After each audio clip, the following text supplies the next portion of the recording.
ప్రతి అక్షరం ప్రజల పక్షం. HR9 న్యూస్ టీవీకి స్వాగతం సుస్వాగతం. హిందూపురం పట్టణంలోని SDGS కళాశాలలో 76వ NCD కార్యక్రమం జరిగింది.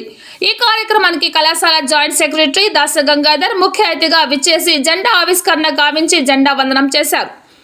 కళాశాల principal JSVS Prasad, doctor A Nagendra Kumar ఆధ్వర్యంలో జరిగిన ఈ కార్యక్రమంలో పలువురు వక్తలు మాట్లాడుతూ దేశ భద్రతకు సంబంధించిన భవిష్యత్ కాలం అవసరాలను అనుసరించి విద్యార్థి దశలో ప్రతి విద్యార్థికి NCC, NSS లాంటి శిక్షణలు అవసరమని తెలియజేశారు. క్రమశిక్షణకు మారుపేరైన NCC శిక్షణలో విద్యార్థులు పరిపూర్ణ వ్యక్తిత్వ వికాసాన్ని పొందుతారని, తద్వారా దేశానికి మంచి పౌరులుగా ఎదుగుతారని పిలుపునిచ్చారు. అవసరమైన ప్రభుత్వ ఉత్తర్వులను తీసుకొని వచ్చి ప్రతి స్కూల్ కళాశాలలో NCC తప్పనిసరి చేయాలని, ప్రభుత్వ కళాశాలలోని విద్యార్థులకు ఇస్తున్న మాదిరిగానే ప్రైవేట్ సంస్థల్లో ఉన్న విద్యార్థులను కూడా అవసరమైన నిధులు మంజూరు చేసి ప్రోత్సాహాన్ని అందించాలని డిమాండ్ చేశారు. NCC శిక్షణ తరువాత లభించే సర్టిఫికెట్ల ద్వారా ఉద్యోగ ప్రయత్నాలలో ప్రాధాన్యత లభిస్తుందని, దేశ రక్షణ దళాలలో చేరడానికి మార్గం సుగమవుతుందని చెప్పారు. అంతేకాకుండా శారీరకంగా, మానసికంగా బలంగా ఉంటారని తెలియజేశారు. ఈ కార్యక్రమంలో సెరిమోనియల్ సెల్యూట్ మరియు మార్చ్ ఫాస్ట్, NCC సాంగ్ మరియు జాతీయ గీతంతో ముగిసింది. అనంతరం కార్డెట్స్ కేక్ కట్ చేసి సంబరాలు చేసుకున్నారు. ఈ కార్యక్రమంలో NCC officer lieutenant Phanindra, NCC officer Rajanna, PD Hemant, అధ్యాపకులు, విద్యార్థులు పాల్గొని జయప్రదం చేశారు. Respected dignitaries on the dais, joint secretary గారు, కాలేజ్ ఎగ్జిక్యూటివ్ కమిటీ, దాస గంగాధర్ సారు, డిగ్రీ కళాశాల ప్రిన్సిపల్ గారు ప్రసాద్ గారు, NCC ఆఫీసర్ లెఫ్టినెంట్ ఫనీ గారు, PD గారు, NSS ఆఫీసర్ గారు, నాతోటి అధ్యాపకులు, మిత్రులు, my dear student friends, NCC day దేశానికి వెన్నెముకగా ఉంటూ వస్తుంది. స్వాతంత్రం వచ్చిన మరుసటి సంవత్సరం నుండే దేశ అవసరాలను గుర్తించి దేశ సైన్యం ఒక్కటే సరిపోదు, సైన్యంలోనికి మాత్రమే తీసుకునే సమయంలో శిక్షణతో సరిపోదు అనే ఒక ఈ విషయాన్ని గుర్తించి భారత ప్రభుత్వం వారు వెంటనే ఒక NCC అనే ఒక ఆర్గనైజేషన్ని సృష్టించారు. నేటికి అది ప్రపంచంలోనే నంబర్ 1 సంస్థ. యూనిఫామ్ వేసుకొని విద్యార్థి సంస్థలుగా ఉంటున్న ఏ రకమైన సంస్థ తీసుకున్నప్పటికీ ప్రపంచంలోనే నంబర్ 1 స్థానంలో ఉన్న NCC యూనిఫామ్ వేసుకున్న సంస్థల్లో ఒకటవది. అయితే ఈ NCC దేనికోసం ప్రవేశపెట్టారు? రేపటి కోసం ప్రవేశపెట్టారు. ఎప్పుడు రేపు అనేది important, tomorrow is very important. ఈరోజు అనేది ఉన్నప్పటికీ రేపటికి సన్నద్ధత అవసరం అనే ఒక గుర్తింపు అవసరం. భారతదేశాన్ని రక్షించుకోవాలంటే, భారత సార్వభౌమాధికారాన్ని కాపాడుకోవాలంటే, దాని అత్యున్నత స్థానాన్ని మనం కాపాడుకోవాలంటే మనము బలంగా ఉండాలి.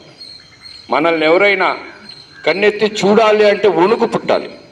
వాడు పక్క దేశం వాడైనా కావచ్చు, అంత దూరం ఉన్న ఇంకొక దేశమైనా కావచ్చు. అందువల్లనే డిఫెన్స్లో ఉన్న 3 ముఖ్యమైన సర్వీసెస్ తర్వాత సెకండ్ లైన్ ఆఫ్ డిఫెన్సెస్గా పరిగణించబడుతున్న వాటిల్లో ప్రధానమైనది NCC. My dear student friends, NCCలో చేరడం అనేది అది ఏదో ఒక సర్టిఫికేట్ కోసం మాత్రం కాదు.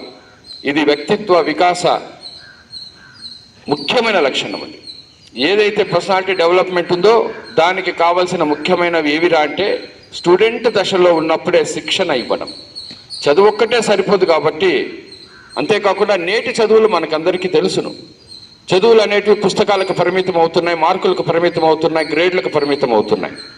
మరి క్రమశిక్షణ గురించి చెప్పేదెవరు, వినేదెవరు, ఆచరించేదెవరు? ఇది పెద్ద ప్రశ్న. కాబట్టి NCC లాంటి, NSS లాంటి, స్కౌట్స్ లాంటి ఇలాంటి స్టూడెంట్ ఆర్గనైజేషన్స్లో విద్యార్థులు తప్పనిసరిగా ఎన్రోల్ చేసుకోవాలని ఒక చట్టం తెస్తే చాలా బాగుంటుందని నా అభిప్రాయం. కంపల్సరీ 100 మంది స్టూడెంట్లు చేరారు అంటే 100 మందిని కూడా ఏదో ఒక ఆర్గనైజేషన్లో చేరమని ఒక అకాడమిక్ కరికులంలోనే మార్పు తెచ్చి ఆ విధంగా ఏవైనా జీవోలు ఉంటే తీసుకొని రావాల్సిందిగా మనమందరం కూడా ప్రభుత్వాలను డిమాండ్ చేస్తాం. ఇక NCC వల్ల నీకు ఎన్ని లాభాలు ఉన్నాయంటే, ఒకటి క్రమశిక్షణ వస్తుంది. క్రమశిక్షణ కలిగిన నేటి బాలలే రేపటి పౌరులు. కానీ నేటి బాలలే రేపటి పౌరులు అంటే గాంజా తీసుకునే నేటి బాలలు రేపటి పౌరులు అవ్వరు. చెడు వ్యసనాలకు ఉన్నవారు రేపటి పౌరులు అవ్వరు. అయితే దరిద్రం ఏంటంటే వాళ్ళే అవుతున్నారు, వాళ్ళే నాయకులు అవుతున్నారు, వాళ్ళే రాజకీయ నాయకులు అవుతున్నారు, వాళ్ళే ఆఖరికి పెద్ద పెద్ద పొజిషన్లో కూడా ఉంటూ వస్తున్నారు. కానీ వ్యక్తిత్వ వికాసాన్ని క్రమశిక్షణతో పెంచుకున్న విద్యార్థులు ముందుకెళ్ళడానికి అవకాశాలు లేని ఈ పరిస్థితుల్లో గవర్నమెంట్ని ఈ సమయంలో ఒక చిన్న రిక్వెస్ట్ కూడా చేస్తూ ఉన్నాను. ఏంటంటే ఎన్నో పథకాలు ఉన్నాయి స్టూడెంట్లకి, అన్నిటిలో ఫీ రీంబర్స్మెంట్ అని చెప్పి అడగకపోయినా ఇస్తున్నారు. చాలా మంచిది, విద్యార్థులకు చాలా అవసరం, తల్లిదండ్రులకు చాలా అవసరం. అయితే ఈరోజు భారతదేశంలో ఉన్న ఎన్సీసీ ఏవైతే యూనిట్లు ఉన్నాయో వాటన్నిటి మీద గవర్నమెంట్ ప్రత్యేక శ్రద్ధ పెడితే 20-30 సంవత్సరాల తర్వాత ఖచ్చితంగా పౌరులందరూ కూడా క్రమశిక్షణ కలిగిన పౌరులు ఉంటారు. అక్కడ సైన్యంలో క్రమశిక్షణ కలిగిన పౌరులు ఉంటారు, కలెక్టర్లు క్రమశిక్షణ కలిగిన వారు ఉంటారు, కింద స్థాయిలో అందరూ కూడా ఈ విధంగా ట్రైనింగ్ అయిన వాళ్ళు క్రమశిక్షణతోనే ఉంటారు.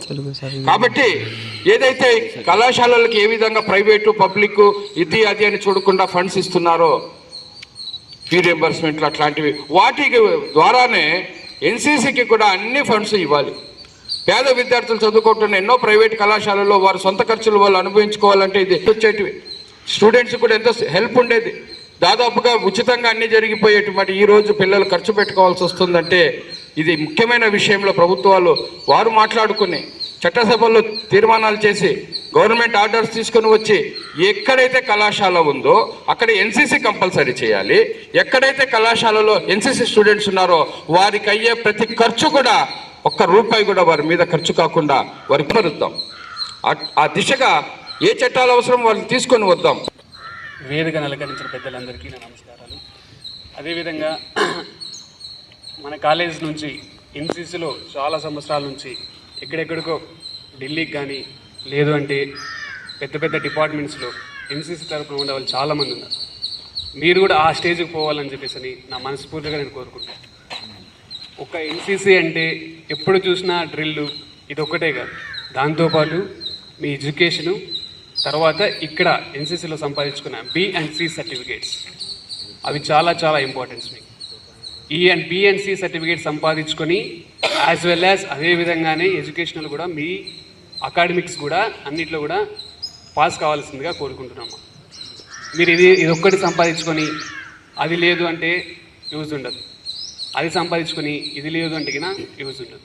ముఖ్యంగా ఎన్సీసీలో ఉండే పిల్లలు, ఎన్సీసీలో ఉండే వాళ్ళకి మాత్రం, మిగతా వాళ్ళకి అదే కాకుండా ఈరోజు 76వ ఎన్సీసీ డేని మన కాలేజీలో సెలబ్రేట్ చేసుకుంటాం.